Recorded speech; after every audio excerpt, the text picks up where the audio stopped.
후보님 시간 내주셔서 감사합니다. 아이고, 네. 반가워요. 많이 바쁘시죠? 뭐 요즘에 정신없죠 뭐. 요즘은 좀 어떠세요? 이제 선거 운동을 제가 시작한 지 이제 보름밖에 안 됐습니다. 아. 다른 후보들에 비해서 굉장히 많이 늦었는데요. 네네. 그러다 보니까 처음엔 좀 손해도 많이 보고 뭐 출마 선언을 좀 이상하게 했다 그래가지고 정치적인 손실도 좀 있었고, 네네. 그리고 이제 그게 안철수 후보 들어올 때까지 기다린다는 내용이 되다 보니까 활동을 못하고 열흘 동안 또 기다리고 이러다 보니까 사실 많이 뒤처져서 시작을 해가지고, 또 조건부로 그때 또 예, 출마하셔가지고. 그래서 아마 정치적으로는 좀 손해를 많이 봤죠. 이제 시간이 좀 흐르다 보니까 조금씩 회복은 되는 것 같습니다. 오늘 제가 그 인터뷰를 통해 가지고 한 두 가지 정도를 좀 크게 여쭙고 싶은데요. 네. 하나는 이제 많은 분들이 이 오세훈이라고 하는 사람이 어떻게 정계로 진출하게 됐는가, 그 개인적인 얘기를 좀 제가 듣고 싶은데, 예, 맥락을 제가 간단하게 찾아보니까 이제 변호사 활동을 하셨는데 네. 조금 제가 특이하다고 느꼈던 게 대기업을 상대로 해가지고 당시엔 되게 좀 혁신적이었던 게 일조권을 또 이제 고소하고 이런 게 있던 것 같더라고요. 어려운 소송을 이겨서 사실 유명해졌죠. 네, 네. 그 얘기를 좀 해주시면 좋을 것 아. 같습니다. 네네. 그 참 오늘 옛날 얘기인데 네네. 벌써 한 25년 전 그렇게 쯤의 오래됐구나. 얘기인데, 네. 어느 날 이제 의뢰인들이 찾아오셨는데 처음에 듣고 그냥 흘릴 뻔했어요. 음, 집에 베란다에 빨래를 널면 빨래가 잘 안 마르고 음, 화초가 잘 안 된다. 음, 그리고 마루에 빛이 잘 안 든다. 이거 어떻게 좀 뭐 새로 입주한 아파트 새 아파트인데 해결할 방법 없느냐. 처음엔 좀 황당했죠. 아니 이걸 어떻게 해결해 드리지? 근데 나중에 연구를 해보니까 같은 아파트 단지 내에 10동을 집어넣어야 될 걸 11동을 집어넣은 거예요. 욕심이 나가지고 건설회사가. 그러니까 동간 거리가 좁아졌겠죠. 너무 좁아졌구나. 네. 그러니까 햇빛이 덜 드는 거예요. 음. 그 차이가 그렇게 미세한 차이가 생활상의 차이로 나타나더라고요. 음, 근데 당시만 하더라도 우리나라에 일조권이라는 개념이 없을 때입니다. 그렇죠. 그러니까 유명하다는 변호사를 다 찾아가도 대부분 듣고서 그건 뭐 좀 불편해도 참고 살아야지 그걸 무슨 소송까지 합니까? 이제 이런 반응이었던 거예요. 근데 사실 그때 제가 변호사 개업하고 1년도 안 된 정말 초짜배기, 완전 초짜네요. 예, 네. 완전히 열정만 넘치는 이런 그 젊은 변호사였던 거죠. 이거 뭔가 문제 있다. 그래서 파보니까 일본에는 판례가 있더라고요. 일조권이라는 게 있는데 하루에 몇 시간 이상 빛을 쬐 권리 이런 게 있는 거예요. 당시만 하더라도 우리 헌법에 환경권이라는 게 있었습니다. 모든 국민은 뭐 쾌적한 환경을 누릴 권리가 있다. 이제 이런 뭐 생존권, 기본 그 재산권, 뭐 비밀의 자유 이런 게 있는 게 이제 기본권이라 그러거든요. 그런 것처럼 그 쾌적한 환경에서 살 권리가 있는데 실제로 법으로는 보호가 안 되고 있는 거죠. 그래서 소송을 과감하게 한번 해봄직합니다. 당시에 그게 굉장히 큰 그 재벌기업 건설사였거든요. 그렇죠. 사실 반신반의했죠. 과연 이걸 이길 수 있을까? 무려 한 1년 6개월 일본 판례 찾고 일본 책 번역하고 뭐 이러면서 이제 오히려 법원을 어떻게 보면 이끌어가면서 재판을 했던 거죠. 그래서 결국 이깁니다. 가구당 몇백만 원씩 해서 전체 하니까 몇십억이 됐어요. 몇십억을 손해배상을 받아냈죠. 그게 계기가 돼서 우리나라에서 이제 일조권 규정이 생겨나고 일조권 보호가 돼서 지금은 아마 상식적으로 일조권 그러면 다 아시죠? 그렇죠. 빛을 쬐 권리가 그때 그 판례에 의해서 최초로 헌법상에 글자로만 있었던 권리가 우리 국민들이 실제로 누릴 수 있는 권리가 됐다는 그 대법원 판례가 나오게 됩니다. 대법원 판례는 물론 이제 3, 4년 뒤에 또 시간이 많이 걸려요. 그 바람에 제가 좀 많이 유명해진 겁니다.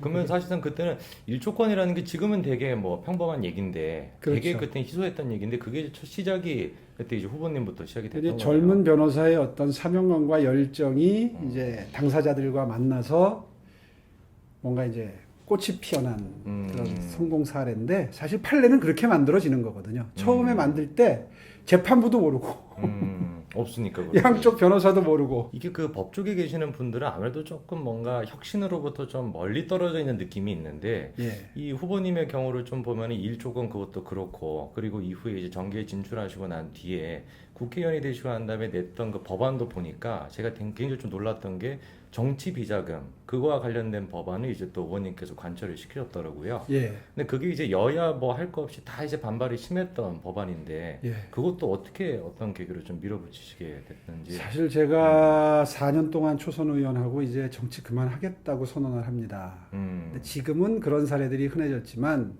그때가 2004년이었으니까 16년 전에는 세상이 모두 깜짝 놀랄 정도로 희소한 사례였어요. 사실상 첫 사례였어요. 그래서 뉴스로 이제 톱 뉴스로 나오고 오세훈이라는 젊은 국회의원이 제 지역구가 강남이었기 때문에 가만히만 있어도 그냥 제 공천을 받아서 재선 의원이 될 수 그렇죠. 있는 네. 지역이었는데 그 지역이 이제 제가 속한 한나라당 그 보수 정당의 굉장히 유권자들이 많이 두텁게 계시는 지역구라서 공천만 받으면 뭐 당선이 되는 상황이었는데 스스로가 안 한다고 해서 굉장히 그게 이제 센세이셔널 했었어요. 그렇죠. 네. 그 이유는 사실은 제가 시민단체 활동을 좀 했습니다. 환경단체 활동을 하다가 약간 그 일조권 사건도 계기가 되고 해서 환경운동연합이라고 환경단체도 하고 이제 환경 시민단체를 돕다 보니까 이제 진보적인 단체에서 활동을 하고 이제 이런 이력을 갖고 있었는데 정치를 갑자기 안 한다고 하니까 사람들이 전부 왜 그러냐. 이제 이게 뉴스가 됐죠. 근데 사실 제가 그때 좀 많이 부끄럽다 이러면서 그만뒀어요. 지금은 정치 자금을 아주 꽉 짜인 규정대로 걷어서 쓸 수 있도록 제도가 많이 보완이 됐습니다.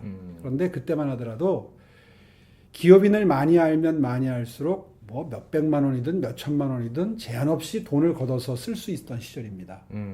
그러니까 국회의원들이 굉장히 흥청망청 국회의원만 되면 팔자 고치는 시절이었어요. 그러다 보니까 그만두는 게 굉장히 희한해 보였죠. 근데 사실 속으로는 그랬어요. 아니 돈 벌려면 돈이 욕심이 나면 내가 변호사 해도 버는데 후원금 받으려고 낮에는 일하는 척하고 밤에는 기업인들 만나서 친교하고 이런 게 너무 싫었던 거예요. 그러니까 어떤 의미에서는 젊은 사람으로서의 어떤 이제 뭐 오기랄까 이제 그런 게 좀 있었어요. 이제 그런 게 바탕에 있으면서 이제 나 정치 그만할란다. 내가 정치 바꿔보겠다고 들어왔는데 사실 내가 바꾼 것도 별로 없다. 오히려 내가 여기 젖어들더라. 더 있다가 나까지 이렇게 되겠다. 이제 이런 무슨 불출마 선언문을 씁니다. 이제 5가지가 뭐 부끄럽다. 이래서 오모 선언문이 굉장히 유명했는데 그때 바꾸겠다고 들어오는데 바꾸지 못한 무력감. 지금 언뜻 생각나는 게 그 다음에 나도 모르게 젖어 들어간 무기력함. 뭐 이렇게 5가지를 나열하면서 저 자격 없습니다 하고 그만두었는데 젊은 친구가 그렇게 사고를 치는 데는 사실은 바탕이 좀 있었습니다. 당시 우리 당이 5.60 때에 군부 정권에서 고위 간직을 했던 분들이 실세였어요. 그분들이 계속 계시면 이 보수 정당 앞으로 국민들로부터 사랑받지 못한다. 당시에 대선에서 져서 쇼크 상태였거든요. 그러니까 선배님들 그대로 계시면 우리 당 집권 이제 못합니다. 물러가십시오 했더니 아니 새파란 놈이 너는 계속하면서 왜 우리한테 나가라 그러냐. 그렇죠. 이제 당연히 그런 반응이 당연히 있었겠죠. 더군다나 그분들이 뭐 굉장히 센 분들이었거든요. 그게 이제 이야기가 그렇게 되니까 제가 그럼 저부터 그만두겠습니다. 그럼 저 그만두면 같이 그만두시렵니까? 그러면 불출마 선언 이렇게 된 겁니다. 그래서 그분들 중에 상당수가 이거 젊은 놈한테 이거 위신이 깎였다 뭐 이렇게 생각하셨는지 실제로 몇몇 분들은 동참을 해주십니다. 그래도 그러면서 지금은 공천 때가 되면 막 당에서 뭐 일부러 잘라내고 먼저 이렇게 하지만 그때는 그렇게 하면서 물꼬가 트입니다. 그래서 이른바 물갈이가 가능해졌죠. 그러면서 굉장히 역사적인 평가를 받게 되고 사실은 그때 그런 저의 정치적 결단이 바탕이 돼서 이제 나중에 서울시장으로 진출하게 되는 2년 뒤에 그로부터 2년 뒤에 진출하게 되는 계기가 되는데 어쨌든 그때는 정말 정치 때려치고 안 한다 그러고 불출마 선언을 했던 거죠. 그게 지금 벌써 뭐 몇십 년 전 얘기인데도 정확하게 다 기억하고 계시네요. 2006년의 일입니다. 2004년에 그만두고 2006년에 제가 서울시장이 됐으니까 벌써 그게 한 15년 전 얘기죠. 아, 그렇게 오래됐네요. 청년 네. 정치인이었을 때의 얘기입니다. 그때 이제 제가 기억나는 게 아름다운 태장 이렇게 해가지고 예. 좌우를 막론하고 되게 이제 많이 화제가 됐던 것 아마 같아요. 지금은 네. 상상이 안 갈 정도로 당시로서는 정말 예상 밖의 행보였기 때문에 음, 많은 사람들한테 그 신선한 충격을 줬다. 어떻게 정치권에 한 번만 들어가면 계속하려고 다들 몸부림을 치고 그렇죠. 소신껏 얘기도 못하고 솔직히 말해서 지금 민주당 의원들 중에 입 바른 소리 하는 국회의원이 있습니까? 입 바른 소리 하다가 공천 못 받고 나온 사람이 금태섭 의원이잖아요. 그렇죠. 그래서 지금도 입 바른 소리 하고 그만두면 그렇게 그 평가를 받는데 그때는 아마 지금보다도 한 10배, 100배 더 분위기가 더 희한한 사례. 네. 저 사람 참 정말 보기 드문 이상한 생각을 하는 사람이다. 이제 그런 평가를 받았던 거죠. 그래도 그 이제 그 후보님이 갖고 계셨던 진심을 많은 분들이 또 알아주셔가지고 2년 뒤에는 이제 서울시장이 또 되셨는데 서울시장이 되시고 난 뒤에도 혁신적인 모습을 되게 많이 보여주셨잖아요. 여러 가지 뭐 말할 수도 없을 정도로 많은 정책들을 이제 하셨는데 그 중에서 특히 좀 기억에 남는 게 있으면 어떤 게 있었나요? 일상 시민들은 아마 디자인 시장을 기억하실 거예요. 서울이 지금의 모양을 갖추는데 그때 디자인 시정이라는 게 5년 동안 아주 집중적으로 하면서 간판 정비하고 건물들 모양 달라지고 서울시가 굉장히 이뻐지고 멋스러워졌죠. 외국 도시와 비교했을 때 정말 그 성냥갑 같이 지어진 건물들밖에 없었거든요. 그 전에는. 근데 이제 이런 지금 왜 강남역 근처나 이런 데 가면 굉장히 디자인적으로 우수한 건물들이 많이 뜨죠. 뭐 이렇게 그렇죠. 물결처럼 이렇게 된 건물 기억나세요? 네네. 또 중간에 구멍 뻥뻥 뚫린 뭐 그런 디자인도 기억하시는지 네네. 모르겠는데 이제 그런 것들이 용적률 인센티브를 통해서 가능해진 서울시의 바뀐 모습입니다. 뭐 동대문 디자인 플라자라든지 네. 세비섬이라든지 이제 이런 것들이 다 서울을 찾는 관광객들이나 외국인들에게 이제 그 선진 외국 도시 같아 보이는 그런 그 외형을 갖추는데 굉장히 바탕이 됐죠. 그래서 디자인 시장으로 많이 기억을 합니다만은 사실은 제가 제일 자랑스럽게 생각하는 거는 눈에 보이지 않는 것들입니다. 그러니까 뭐 120 다산 콜센터라든지. 아, 다산 콜센터. 그러니까 120에 전화하면 불편한 게 다 해결이 된다. 지금은 그게 상식처럼 돼버렸지만 당시만 하더라도 관공서에 전화하면 담당 부서 여기 아닌데요. 그렇죠. 끝이에요. 계속 돌리고. 예, 담당자가 없네요. 그럼 끝이에요. 근데 지금은 전화하면 어쨌든 몇 분 내에 다 회신이 옵니다. 그렇죠. 예, 그리고 복잡한 거는 며칠 내라도 다 해결을 하도록 돼 있어요. 그 시스템이 120 시스템이 제가 만든 겁니다. 아. 그러니까 민원 만족도가 그때 거의 한 뭐 낙제점에서 한 80점대로 갑자기 1년 사이에 확 뛰는데 그런 경험을 하던 분들이 갑자기 이게 다 해결이 되니까 전화 한 통으로 다 해결이 되니까 그런 걸 이제 시스템 디자인이라고 합니다. 그때 디자인 시정이라는 게 무슨 뭐 건물의 외양을 바꾸고 간판을 바꾸는 게 다인 것처럼 이렇게 비춰졌지만 이제 그런 행정을 그 시스템적으로 소프트웨어를 바꾸는 거 이제 그런 것들이 저로서는 굉장히 기억에 남는 것들이죠. 아, 그게 이제 예능 프로에서도 굉장히 화제가 많이 됐었어요. 다산 콜센터가 뭐 무한도전 이런 데서도 막 활용하는 게 나오고 뭐 이랬었는데 되게 사람들이 편하게 하는데 이거 누가 만들었는지를 모르는데 그 이제 그때 시장님 당시에 썼던 거네요. 아. 예, 그게 참 기억에 남는 보람 있는 변화고요. 네. 그 외에도 여러분들 아마 잘 모르시지만 젊은 분들은 왜 그 폰트 한강 네. 남산체, 한강체, 서울 한강체, 서울 남산체 이런 것들이 글씨체가 굉장히 좋아. 서울시에 있는 도로 표지판이 다 바뀌었습니다. 아, 표지판은. 네, 그러니까 그게 이제 제 눈에는 들어오는데 네. 아마 그냥 무심코 보는 분들은 뭔지 세련돼졌는데 왜 이게 서울이 이렇게 좀 멋스러워졌는지를 잘 모르죠. 흔히 왜 길거리에 있는 그 매점들 있죠. 네. 매점들이 중간중간 많아요. 그렇죠. 그 매점 색깔 기억해요? 아, 색깔은 모르겠네요. 네. 네. 지금 회색 계통 옷을 입고 계시는데 네. 진회색 그 가판대들이 전부 진회색입니다. 아. 그러니까 그 전에는 그게 전부 비닐로 만들어져서 막 알록달록한 것들이 불규칙하게 그게 다 불법이었거든요. 아, 통일성 없게. 예. 그러니까 도시가 굉장히 그 왜 동남아에 가면 그 도시에서 느껴지는 그런 분위기, 굉장히 산만하고 좀 정리되지 않은 듯한 느낌, 이런 걸 전부 그분들하고 그 협상을 했어요. 그래서 그분들의 그 위치를 보장해드리는 대신에 서울시의 디자인 규칙에 따르도록 하면서 눈에 제일 안 뜨이는 게 찐회색입니다. 그러니까 지금은 그게 있는지 없는지 몰라요. 아, 그러네요. 사실은 수천 개가 있는데 서울 시내에. 그런데 디자인을 그렇게 색깔만 한번 바꾸고 디자인을 전부 통일만 해도 도시 전체가 굉장히 격조 있게 되고 품격이 달라지죠. 예, 뭐 그런 아주 흥미진진하고 보람 있는 일을 많이 했습니다 그때. 이 그때 그 이제 후보님이 시장님 당시에 너무나도 이제 좋은 정책들을 많이 해주셨는데 많은 분들이 좀 이제 아쉽다라고 느끼는 게 이제 무상급식 이제 그 국민투표. 갑자기 그만둔 거. 네, 그거에 대해서 많은 분들이 아쉬워하는데 저는 이제 특히나 좀 아쉬웠던 게 당시 이제 민주당 쪽에서 투표를 하지 말자고 운동까지 막 나쁜 했었잖아요. 투표 운동을 했죠. 그러니까요. 이게 지금 민주주의 사회에서 투표를 통해 가지고 정책이 옳고 그르냐를 결정을 해야 되는데 투표조차 하지 말자 그래 가지고 수가 미달이 됐는데 예. 결국에 이제 그것 때문에 이제 사퇴를 하셨잖아요. 그렇죠. 그 이제 전 배경이 너무 궁금하더라고요. 그냥 뭐 간단하게 말하면 이런 거죠. 무상급식, 무상의료, 무상등록금, 뭐 무상 시리즈를 막 여러 개 내놓고 그걸로 이제 정권을 가져가려고 막 노력할 때입니다. 민주당이 야당으로서. 그때는 이분들이 굉장히 그 힘들었기 때문에 힘든 처지였기 때문에 그런 극단적인 이제 방법을 기획한 거죠. 그 첫 시도가 무상급식입니다. 그러니까 아이들 밥 먹이는 걸 설마 반대를 못하겠지. 이거 하면 이제 줄줄이 무상으로 간다. 이제 그 인기 영합주의의 시작이었던 거죠. 그걸 간파한 거죠. 그래서 그때 당시에 보수층에서는 다 반대했습니다. 그렇죠. 예, 다 반대했는데 당에서는 그 다음에 총선 있죠. 대선 있죠.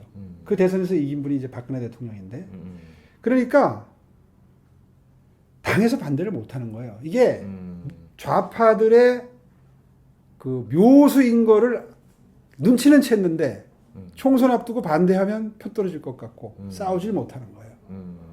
근데 저는 그 전해에 1년 전에 당선됐거든요. 아, 이건 내가 싸워야 되겠다. 이제 이런 판단을 했던 거고요. 그래서 반대한 게 아니라 제일 많이 뭐 그 틀린 표현이 애들 밥 안 주려고 했다 했는데 그건 아니죠. 그러니까 저는 딱 평균 그 중산층이라고 그러죠. 중산층 밑에 50%딱 가운데를 잘라서 그 밑에는 주자.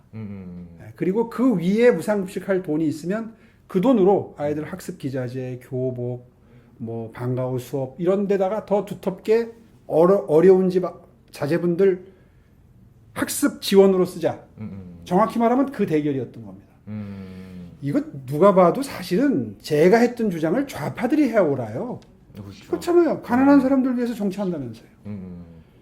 그런데 이제 속 생각이 표에 있으니까 그런 억지를 부리는 거죠.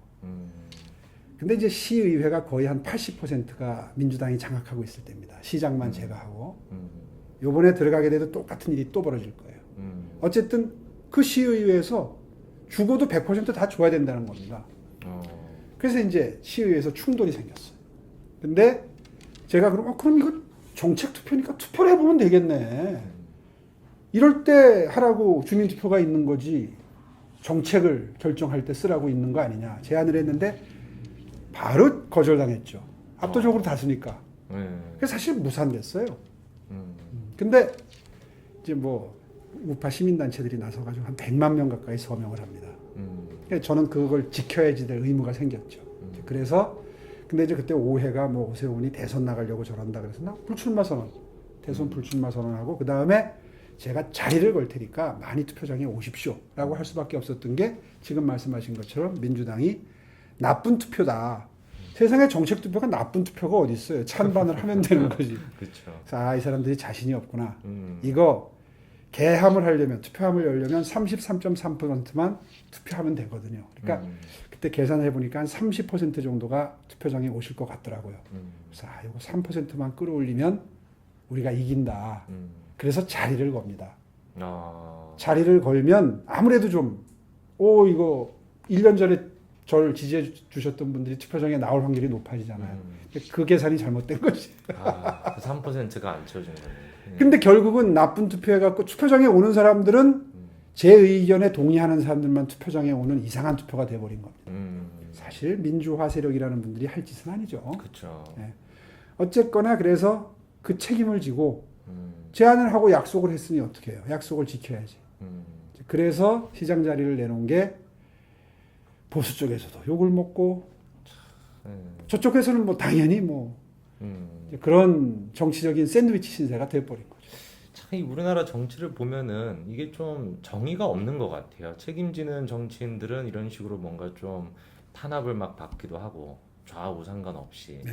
근데 지금 이제 그 뭐 살아온 그 이제 쭉 걸어오신 길을 제가 짧게만 들었습니다만 그럼에도 불구하고 모든 지금 순간순간들이 다 뭔가 직을 걸고 책임을 걸고 자기 말에 대해서 행동에 대해서 계속 그런 모습을 보이셨던 것 같아요. 하여튼 뭐 정치하다 보면 이제 저는 그거 이제 그 생계형 정치인이라는 표현들을 저만 쓰는 게 아니었던 가끔 쓰는데 네. 이게 직업이 되면 눈치를 보게 되고 소신껏 발언도 못 하게 되고 그 당론과 어긋나는 무슨 뭐 투표를 한다거나 할 때는 위축이 되고 이제 그렇게 됩니다. 그래서 사실 생계형 정치의 수준으로 가면 사실 정치 그만두는 게 맞습니다. 사회를 바꾸기 위해서 뭔가 이상적인 사회를 만들기 위해서 누구든지 처음에는 정치를 시작하는데 하다 보면 이제 다음 재선, 3선이 목표가 되거든요. 재선이 되면 뭘 할 수 있고 3선이 되면 또 뭘 될 수 있고 사람 욕심이라는 게 이제 그렇게 흘러가는 거거든요. 사실 그래서 민주주의 사회에서 꼭 이 다선 시스템이 바람직한 건 아니다.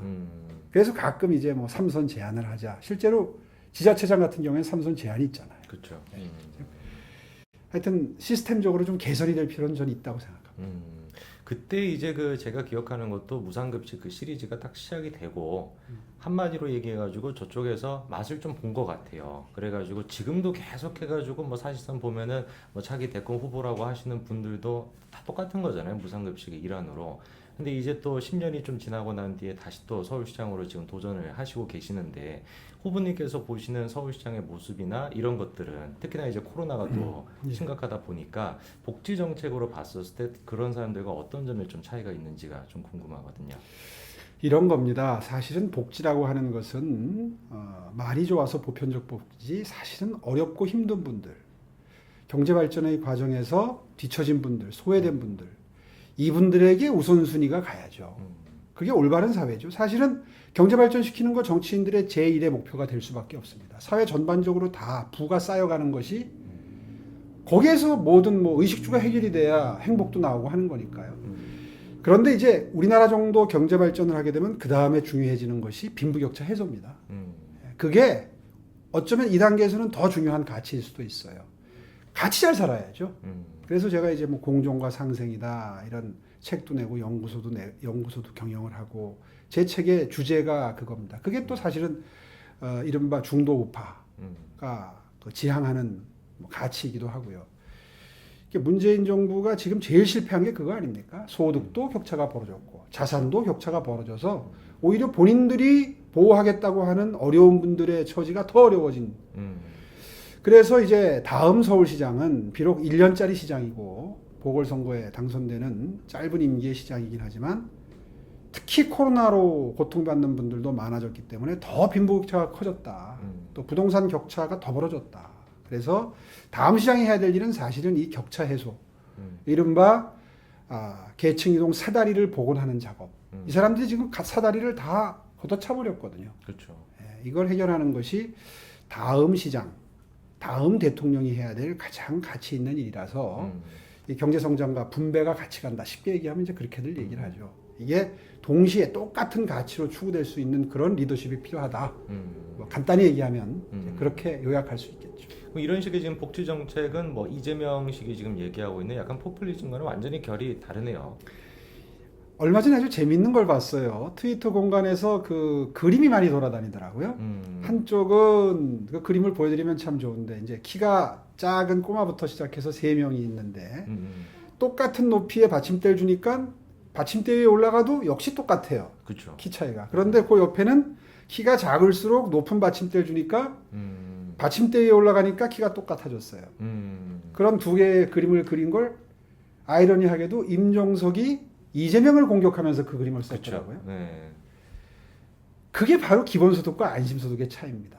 제가 설계한, 정확히 말하면 성신여대에 계시는 그 교수님이 창안한 건데 저는 얼마 전부터 그 앞으로 우리가 지향해야 될 사회는 특히 보수 정당이 지어야 될 것은 이 따뜻한 보수 노선인데 그걸 가능케 하는 것은 다음 대선은 분명히 기본소득과 안심소득의 대결이 될 것이다. 사실은 대선을 준비했었으니까요. 쉽게 이해하시면 그렇게 그 그림을 연상하시면 됩니다. 안심소득은 중위소득, 아까 말씀드린 그 딱 평균 가운데 50% 정중간부터 밑으로 내려갈수록 하우 상박의 복지 지원을 소득 지원을 하는 겁니다.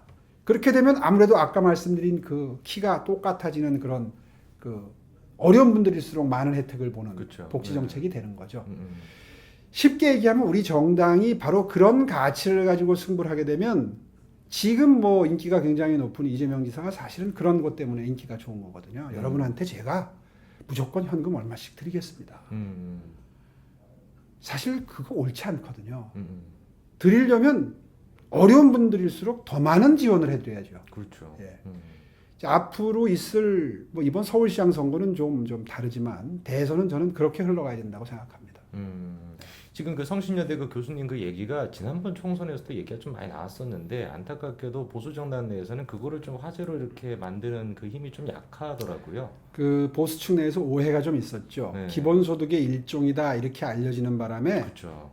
상당히 거부감도 있었고 저도 오해를 받았으니까요. 그런데 사실은 제대로 이제 그걸 정확히 이해하시면 앞으로 대선에서 이 기본소득이라는 화두를 들고 나올 이재명 후보를 이길 수 있는 방법은 이 안심소득 시스템밖에 없습니다. 누가 보아도 그 그림 하나로 딱 대비가 되거든요. 그렇죠. 네. 그러니까 어려운 계층일수록 이건 우리를 위한 정당이네. 지금 국민의힘이 가장 국민들로부터 오해를 받고 있는 게 부자를 위한 정당이다. 아니, 세상에 부자를 위해서 정치하는 사람이 어디 있습니까? 그렇죠. 다 어려운 분들, 힘든 분들한테 힘을 더 보태드리고 보듬는다는 생각으로 정치를 하는데 저들의 프레임 때문에 실제로 경제가 성장하면 부자가 더 부자가 되기 때문에 그런 오해를 받아요. 그런데 같이 생활 수준이 올라간다는 생각을 미처 못하는 거죠. 그걸 옛날에는 어렵게 설명했습니다. 뭐 낙수 효과니 이렇게 했는데 그거 다 버리고 안심소득, 기본소득 구도로 딱 만들면 제대로 한판 붙을 수 있습니다. 네. 즉 그 이제 딱 그림에서 키가 작은 친구한테 사다리를 놔주는 거, 그게 이제 딱 안심소득이라고 생각하면 되겠네요. 그렇습니다. 우리 정당이 그래서 저는 그걸 다른 말로 아버지 같은 아버지의 노릇에서 엄마의 심정으로 정치하면 된다. 이게 무슨 얘기냐면 제가 우리 당 초선 의원들이 특강을 좀 해달라고 그래서 가서 그런 내용의 특강을 1시간 했었는데 그동안 우리는 아버지 정당이었다.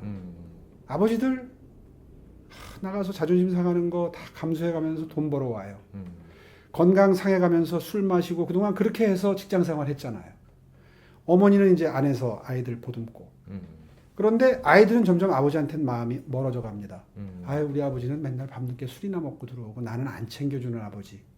사실 그랬었어요, 여태까지. 그 틈을 파고든 거죠, 민주당이. 그래서 어머니의 마음으로 이제는 먹고 살만해졌으니 더 이상 돈 버는 것도 중요한 가치지만 아이들과 함께 놀아주는 아빠, 아이들을 보듬는 아빠가 돼야 되는데 그래야 멀어진 아이들의 마음을 다시 회복할 수 있다.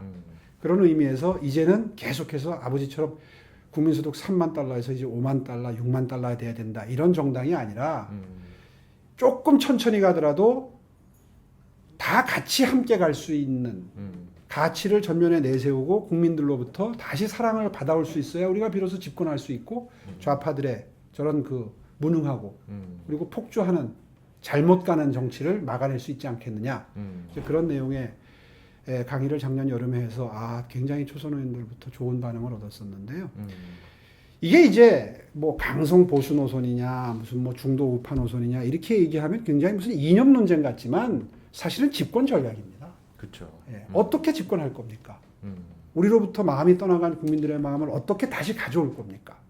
이제 그 고민의 연장선상에 있는 겁니다. 이게 이제 서울시장 이제 또 출마를 하셨고 제가 이제 좀 그때 관심 있게 봤던 게 조건부로 또 출마 선언을 하셨었잖아요. 그 배경이 좀 궁금하더라고요. 사실은 고민을 하면서 당의 분들 얘기도 들어보고 일반 국민들의 얘기도 들어봤는데 당의 분들은 누구든지 가서 이길 사람 나가라. 나와 달라. 전직 시장이니까 이번에 임기가 1년밖에 안 되니까 들어가자마자 일할 수 있는 사람 당신밖에 없지 않느냐. 서울시정이 복잡하기 때문에 사실 한 3개월 내지 6개월은 업무 보고 받고 뭐 부서장 얼굴 익히느라고 일 못해요, 사실. 사람 능력은 다 한계가 있는 거니까. 그런 이제 부름을 하는 반면에 일반 국민들 입장에서는 누가 돼도 좋으니까 야권에서 분열만 되지 않으면 좋겠다. 또 이런 의견이 아주 압도적이더라고요. 실제로 그렇습니다, 지금. 그래서 고민하다가 그러면 안철수 후보가 먼저 나온다고 했으니 누구라도 야권 분열만 안 되면 좋으니까 우리 당으로 들어오기만 하면 나는 안 나가도 된다. 굳이. 그렇잖아요. 우리 당으로 들어와서 기호 2번으로 이겨줄 후보가 우리 당으로 들어오면 나중에 혹시 실패할 수도 있는 단일화의 가능성을 단일화 실패의 가능성을 원천 봉쇄할 수 있잖아요. 그런 의미에서 당신이 들어오면 나는 출마 안 한다고 얘기를 했는데 그게 무슨 조건부 출마다 이렇게 이름이 붙으면서 저 사람 참 왜 한다 그러면 다부지게 한다 그러지 왜 뭐 할 수도 있고 안 할 수도 있고 이제 그러면서 이제 욕을 많이 먹은 겁니다. 근데 내 진심은 그랬었고 그래서 한 열흘 기다렸죠. 안 들어왔어요. 그래서 그러면 나가서 우리 당에서 치열하게 경선판을 만들고 주목을 치열하게 경쟁을 해야 주목이 오거든요. 그래서 주목이 오고 그때 안철수 후보가 먼저 출마 선언을 했기 때문에 인기가 많이 높아졌었잖아요. 지금 이제 조금 이제 하향 추세인데 그렇죠. 이제 그렇게 되면 우리 당 후보하고 나중에 단일화를 한다.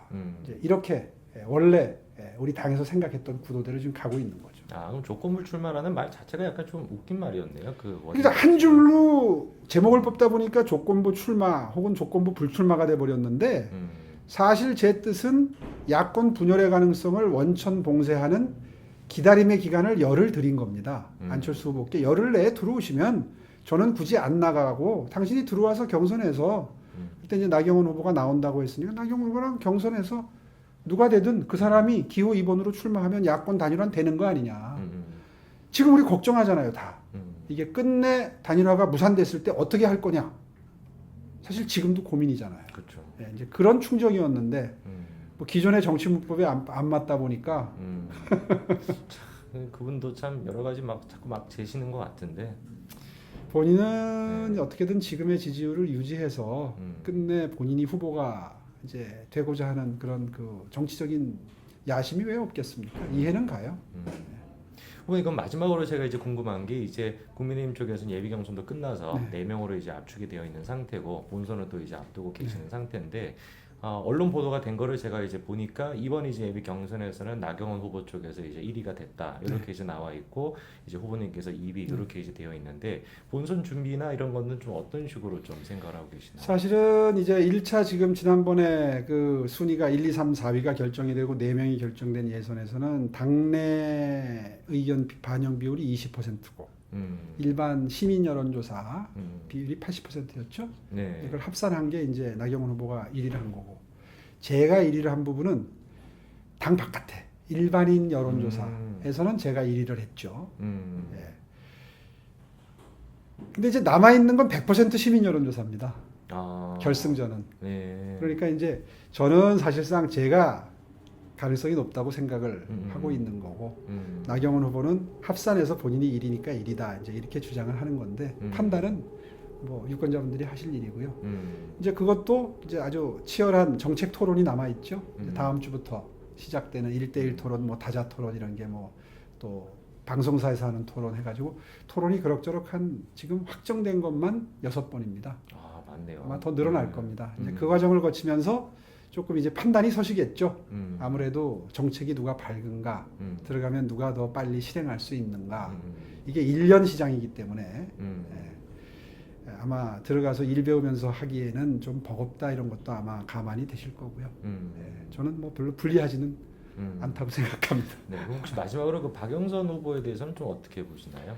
박영선 후보는 정말 준비가 좀 덜 된 상태인 게 확인이 됐습니다. 제가 최근에 페이스북에 한 두세 차례 연달아 썼는데요. 네.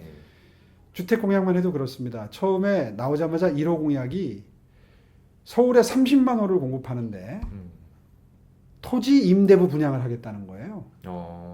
근데요, 토지 임대부 분양의 개념을 몰라서 하는 소리입니다. 토지 임대부는 말 그대로 토지는 서울시가 그대로 갖고 있고 건물만 파는 거거든요. 그게 토지 임대부 분양입니다. 그러면 서울시 소유의 토지가 30만 호를 지을 수 있는 정도의 땅이 있어야 될 거 아니에요. 그렇죠. 네. 그런데 서울시에는 서울시 소유의 땅은커녕 땅 자체가 없어요. 빈 땅이. 아, 그래요. 그래서 재건축 재개발을 하는 겁니다. 어. 기존에 집이 있는 걸 허물고 새로 짓는 게 재개발 재건축이잖아요. 아파트를 허물고 지으면 재건축, 단독주택이 밀집해 있으면 재개발, 그걸 넓은 단위로 하면 뉴타운. 개념이 그렇게 되는 겁니다. 근데 제가 뉴타운 재개발 재건축 지구를 한 700개를 지정해 놓고 나왔는데 박원순 시장이 절반 이상 해제를 해버리면서 주택이 공급이 부족해서 지금처럼 이런 이 가격 상승이 벌어진 거란 말이에요. 부동산 문제가. 근데 그런 원리를 이해를 하면 땅이 어디에 있는지를 따져보고 그런 공약을 해야 될 거 아니에요. 그런데 지금 아무리 마른 수건 쥐어짜듯이 다 계산을 해도 한 15,000호 정도밖에 지을 땅이 없어요. 서울에는. 빈 땅은. 그리고 기존에 재건축 재개발하는 데다가는 토지 임대부를 분양할 수가 없고요. 그건 서울시 땅이 아니니까. 그렇죠. 예, 그리고 중앙정부 땅도 그냥 안 줘요. 막 교환을 하자 그러지. 그러니까 기초 실무를 모르면 그런 주장을 하게 되는 겁니다. 그래서 임대부 자체 모르네요. 뭔지를. 개념을 모르고 그냥 누가 써준 대로 했거나 아마 그렇게 했겠죠. 그래서 지적을 했어요. 아니 세상에 토지 임대부 분양은 30만 호는커녕 3만 호를 하기에도 그것도 5년 동안 1년이 아니라 5년 동안 할 땅이 없습니다. 그랬더니 이분이 아유 오 시장은 상상력이 부족해서 그렇지 다 수가 있다고 나중에 설명한다. 그리고 지금 한 보름 지났습니다. 아, 상상이 좀 부족하시네요 아직. 하여튼 뭐 그 나경원 후보가 공약했던 것도 비슷한 점이 있어요. 그 토지 임대부 분양 주택에 들어오는 청년과 신혼부부들에게 1년에 10,000가구씩 토지 임대부 주택을 공급하면서 거기에 들어오는 분들한테 주택자금 명목으로 뭐 3억씩 그 대출을 해주고 그 이자를 서울시가 내준다는 게 그 1억 논란입니다. 그 이자가 다 합하면 몇 년치가 1억 1,700만 원인가 뭐 맥시멈이 그래요. 근데 그 공약도 사실은 토지 임대부 분양을 전제로 한 거거든요. 근데 지금 말씀드린 것처럼 서울에 15,000가구 정도밖에 분양할 땅이 없는데 이제 그런 공약을 하신 거예요. 그래서 그 부분도 제가 지적을 했어요. 아니 어디다 지려고 하느냐. 그랬더니 재개발 재건축하고 나서 기부 체납받는 땅에다 한다 이런 변명이 나왔어요. 근데 재개발 재건축할 때 땅으로 받는 게 아니에요. 기부 체납을. 아파트로 받아요. 그래서 그 아파트를 임대 아파트로 씁니다. 서울시가 임대 아파트로 주는 그 장기 전세주택 혹은 뭐 임대 아파트가 다 거기서 나오는 거예요. 이 정부는 지금 공공성을 강화해서 그 용적률 높여주는 거에서 나오는 거에 절반을 받아내서 임대주택으로 임대주택으로 어려운 분들 들어와서 살 수 있도록 하겠다는 거고 재개발 재건축 조합원분들은 그거를 이제 수용 못하겠다고 해서 지금 갈등이 있는 거거든요. 그러면 거기에 토지 임대부 분양을 하겠다 그러면 임대주택 수가 줄어들 수밖에 없어요. 결과적으로 그렇게 되네요. 그러니까 그 구조를 지금 모르고 설명을 한다고 변명을 한다고 한 것조차도 지금 그 충돌이 있죠. 본인도 임대주택 공급한다고 얘기를 했거든요. 20만 호. 그러면 그 공약이 불가능해지든지 이 공약이 불가능해지든지 이런 중에 하나네요. 충돌의 관계에 있는 거예요. 그래서 하여튼 주택 공약은 갑자기 공부하면 어렵습니다. 이게 재개발, 재건축 구분도 잘 안 가고요. 보통 사람들은 뉴타운이 뭐가 다른지도 몰라요. 뉴타운은 크게 넓게 해서 도로나 기반시설 같은 걸 다 새로 깔면서 넓게 재개발을 한다고 보시면 됩니다. 그럼 또 개념이 또 달라지는 거고요. 근데 이런 것들을 이제 갑자기 공부해서 뭘 발표하다 보니까 기본적인 현실을 도외시한 정책들이 나오는 겁니다. 박영선 후보가 또 무슨 또 뭐 수직 정원도시라는 얘기를 했어요. 그리고 21개 무슨 뭐 부도심을 만드는 뭐 다핵도시를 만든다, 컴팩트 시티를 만든다 이런 제안을 해서 또 뭔가 하고 보니까 저는 그 발표를 보고 깜짝 놀랐습니다. 전혀 생각이 정리되어 있지도 않고 무엇을 근거로 21개를 했는지도 사실은 들으면 깜짝 놀랄 정도로 그 근거 없는 얘기를 하고 있고 21세기라서 그렇게 했다는 설명까지 하고 있고요. 그리고 정말 헛웃음이 나옵니다. 네.